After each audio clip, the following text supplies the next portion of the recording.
പാലാ നഗരസഭയിൽ ചെയർമാനെതിരായ അവിശ്വാസം പാസായി. ഭരണപക്ഷത്തെ 14 പേർ അനുകൂലിച്ച് വോട്ട് ചെയ്തു. വോട്ടെടുപ്പിൽ നിന്ന് UDF അംഗങ്ങൾ വിട്ടുനിന്നു. UDF സ്വതന്ത്രനാണ് അവിശ്വാസം കൊണ്ടുവന്നത്. അവരുടെ സ്വന്തം ചെയർമാനെതിരെ അവരാണ് വോട്ട് ചെയ്ത് തോൽപ്പിച്ചിരിക്കുന്നത്. ഞങ്ങൾ ഒരു വിട്ടുവീഴ്ചയ്ക്ക് വന്നപ്പോൾ അവരാണ് അതിന് വന്നിരിക്കുന്നത്. നിങ്ങൾ വോട്ടെടുപ്പിൽ വോട്ട് ചെയ്തോ? ഞങ്ങൾ വോട്ട് ചെയ്തില്ല.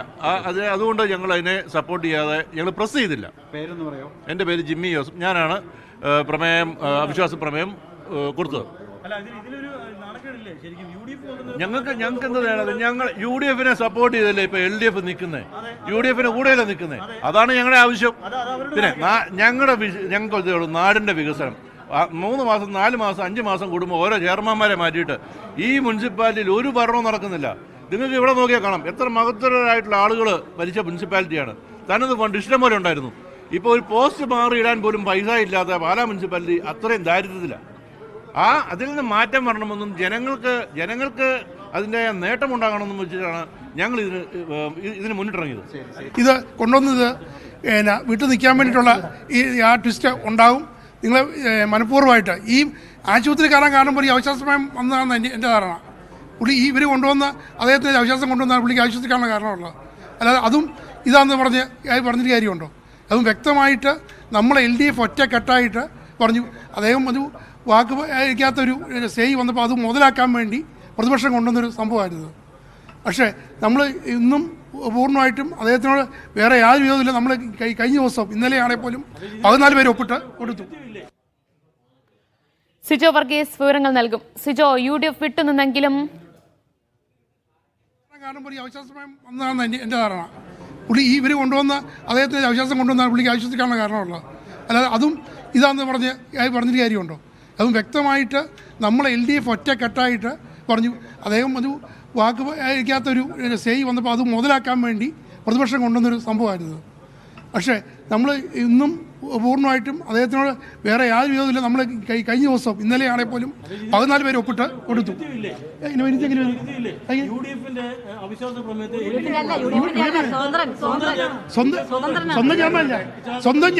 സ്വന്തം ചെയർമാൻ ഒരു കരാർ വാക്ക് പാലിക്കാത്ത അത് മുതലെടുക്കാൻ വേണ്ടിയിട്ട് അത് ആർക്കും ഇങ്ങോട്ട് കൊണ്ടുവന്നില്ല. ഇതിപ്പം ഇത് ഞങ്ങൾ അത് മാറി നിൽക്കുന്ന അവസ്ഥയുണ്ട്. അവര് കാലാവധി തീർന്ന ഒരു ചെയർമാൻ രാജിവെക്കലെന്ന് ഉറച്ച നിലപാടെടുക്കുമ്പം ഭരണകക്ഷി മുന്നണിയും അതിൻ്റെ നേതാക്കന്മാരും ഒരു നിലപാടെടുക്കുന്നുള്ളത് അണ്ടർസ്റ്റുഡാണ്. അതിൽ നിന്ന് രാഷ്ട്രീയ മുതലെടുപ്പിന് ശ്രമിച്ചു. അതിവിടെ പരാജയപ്പെട്ടു. പുതിയ ചെയർമാനെ ഇടതുപക്ഷ ജനാധിപത്യ മുന്നണിയുടെ പുതിയ ചെയർമാൻ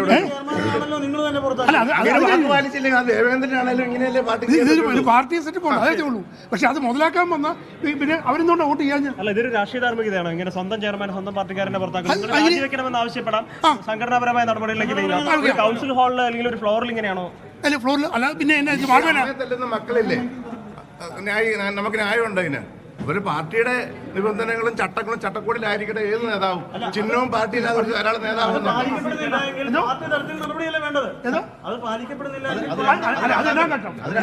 ഇതിപ്പോ നിലവിലിപ്പോ അവിശ്വാസം ഇങ്ങനെ ഉണ്ടെന്ന് നമ്മളെ അത് വെട്ടിലാക്കുന്ന രീതിയിലാണ്. അല്ല, അവർ ചെയ്തത് ഇവിടെ ഒരു ഭിന്നിപ്പ് ഉണ്ടാക്കുക. അവര് ഇതിന്ന് കുറച്ചു പേര് മാറി നിൽക്കും, അല്ലെങ്കിൽ കുറച്ച് ഭിന്നിപ്പാ. പക്ഷെ ഈ 14 പേര് ഒറ്റ കെട്ടാന്നുള്ള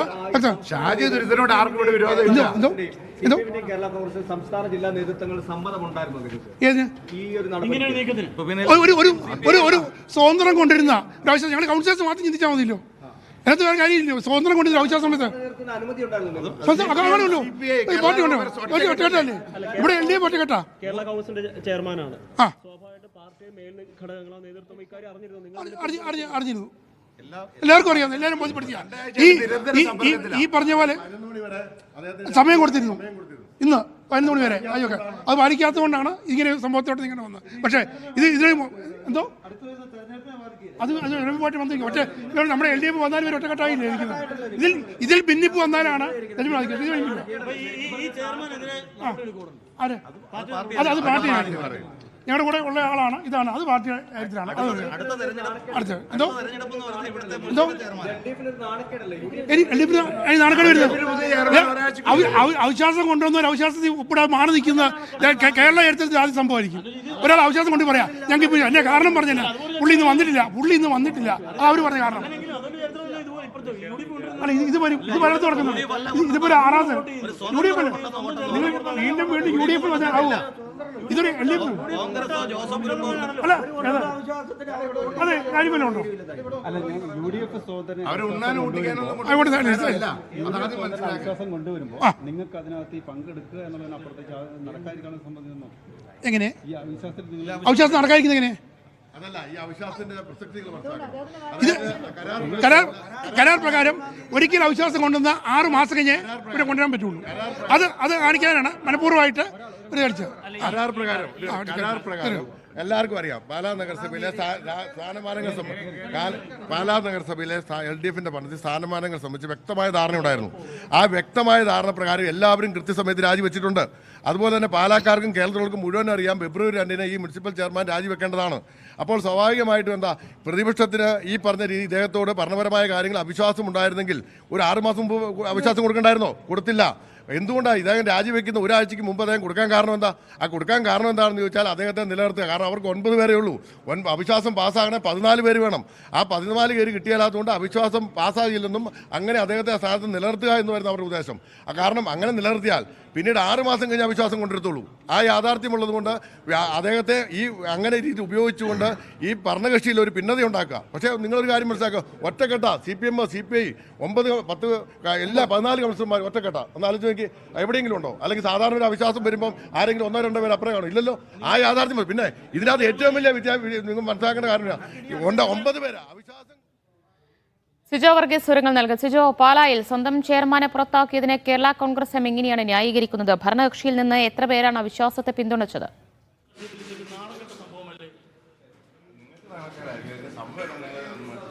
ദിവ്യ, വളരെ നാടകീയമായ സംഭവങ്ങൾക്കാണ് പാലാ നഗരസഭ സാക്ഷ്യം വഹിച്ചിരിക്കുന്നത് എന്ന് പറയാൻ കാരണം UDF സ്വതന്ത്രനാണ് ഈ അവിശ്വാസം കൊണ്ടുവന്നിരിക്കുന്നത്. അതിനെ UDF പിന്തുണയ്ക്കുകയും ചെയ്യുമെന്ന് നേരത്തെ തന്നെ പറയുകയും ചെയ്തിരുന്നു. കേരള കോൺഗ്രസ് എം ഒരു ഘട്ടത്തിൽ ഇതിനെ പിന്തുണയ്ക്കുമെന്ന് പറയുകയും ചെയ്തിരുന്നു. പക്ഷേ പിന്നീടാണ് ഇതിനുമായി ബന്ധപ്പെട്ട മറ്റ് സംഭവങ്ങളിലേക്ക് നീങ്ങുന്നത്. അതായത് UDF ഈ അവിശ്വാസ പ്രമേയ ചർച്ചയിൽ വോട്ടെടുപ്പിൽ നിന്ന് വിട്ടുനിൽക്കുമെന്നൊരു സൂചന ലഭിച്ചതോടുകൂടിയാണ് നേരത്തെ തന്നെ ഈ കേരള കോൺഗ്രസ് എമ്മും ഒപ്പം തന്നെ CPI CPM ഉൾപ്പെടെയുള്ള കക്ഷികളും ഇതുമായി ബന്ധപ്പെട്ട് ഒരു മുൻകരുതൽ സ്വീകരിച്ചത്. LDF ഒറ്റക്കെട്ടായി ഈ അവിശ്വാസത്തെ നേരിട്ടു എന്ന് വേണം പറയാൻ. കാരണം അതായത് UDF സ്വതന്ത്രൻ കൊണ്ടുവന്ന അവിശ്വാസ പ്രമേയ ചർച്ചയിൽ UDF അംഗങ്ങൾ വോട്ടെടുപ്പിൽ പങ്കെടുക്കാതെ വിട്ടുനിന്നപ്പോൾ LDFിലെ 14 പേർ ഒറ്റക്കെട്ടായി ഈ അവിശ്വാസ പ്രമേയ ചർച്ചയിൽ പങ്കെടുക്കുകയും ചെയ്തു. അങ്ങനെ ഏകപക്ഷീയമായി ഈ ചെയർമാൻ, അതായത് സ്വന്തം ചെയർമാനെ അവിശ്വാസ പ്രമേയ UDF കൊണ്ടുവന്ന അവിശ്വാസ പ്രമേയ ചർച്ചയിൽ പങ്കെടുത്ത് പുറത്താക്കി എന്നുള്ള ഒരു കാര്യമാണ് ഇവിടെ പാലായിൽ നടന്നിരിക്കുന്നത്. അങ്ങനെ വളരെ നാടകീയമായ സംഭവങ്ങൾക്കാണ് ഇന്നിപ്പോൾ പാലാ നഗരസഭ സാക്ഷ്യം വഹിക്കുന്നത്. ഷാജി തുരുത്തൻ ഈ ഫെബ്രുവരി 2 രാജിവെക്കണം എന്നതായിരുന്നു കേരള കോൺഗ്രസ് എം പാർട്ടിക്കും ഒപ്പം തന്നെ LDFനും പറഞ്ഞിരുന്ന ഒരു നിലപാട്. പക്ഷേ ആ ഒരു കാര്യത്തിൽ ആ ആവശ്യം ചെയർമാൻ തള്ളിയോടുകൂടിയാണ് ഇത്തരം ഒരു നിലപാടിലേക്ക് നീങ്ങിയത് എന്നാണ് കേരള കോൺഗ്രസ് എം നേതൃത്വവും ഒപ്പം തന്നെ ഭരണപക്ഷി അംഗങ്ങളായിട്ടുള്ള കൗൺസിലർമാരും നൽകുന്ന ഒരു ഔദ്യോഗിക വിശദീകരണം. ഇത് രാഷ്ട്രീയ മുതലെടുപ്പിന് വേണ്ടിയിട്ട് UDF ഉപയോഗിക്കുകയായിരുന്നു. ആ ഒരു ഉപയോഗിക്കാനുള്ള ശരി, സിജോ വർഗീസാണ് വിവരങ്ങൾ നൽകിയത്.